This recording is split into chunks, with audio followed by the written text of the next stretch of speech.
Supreme কোর্টের appeal বিভাগের সাবেক বিচারপতি AHM শামসুদ্দিন চৌধুরী মানিককে আদালতের মাধ্যমে কারাগারে পাঠানো হয়েছে। শনিবার বিকেলে সিলেটের জুডিশিয়াল ম্যাজিস্ট্রেট একের আলমগীর হোসেনের আদালতে হাজির করা হলে তাকে কারাগারে পাঠানোর নির্দেশ দেন বিচারক।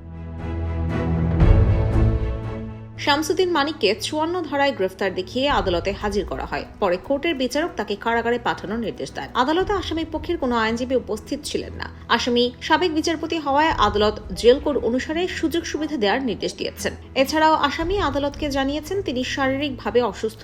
আদালত এই বিষয়ে আমলে নিয়ে জেল কোড অনুযায়ী তাকে চিকিৎসা দেওয়ারও নির্দেশ দিয়েছেন। প্রত্যক্ষদর্শীরা জানান, সাবেক বিচারক মানিককে আদালতে হাজির করার সময় অনেকে তার দিকে ডিম ও জুতা নিক্ষেপ করেন। এ সময় কয়েকজন হামলার চেষ্টাও চালান। পরে কঠোর নিরাপত্তা দিয়ে তাকে আদালতে নিয়ে যায় পুলিশ। শুক্রবার দিবাগত রাত 11:15টার দিকে সিলেটের কানাইঘাট উপজেলার দনা সীমান্ত দিয়ে অবৈধভাবে ভারতে পালিয়ে যাওয়ার সময় সাবেক বিচারক মানিককে আটক করে বিজিবি। পরে শনিবার ভোরে সিলেটের কানাইঘাট দনা সীমান্ত বিজিবি ক্যাম্পের সদস্যরা তাকে কানাইঘাট থানায় হস্তান্তর করেন। তার বিরুদ্ধে মামলা হয়েছে বলে জানিয়েছে police. IBTV USA news desk.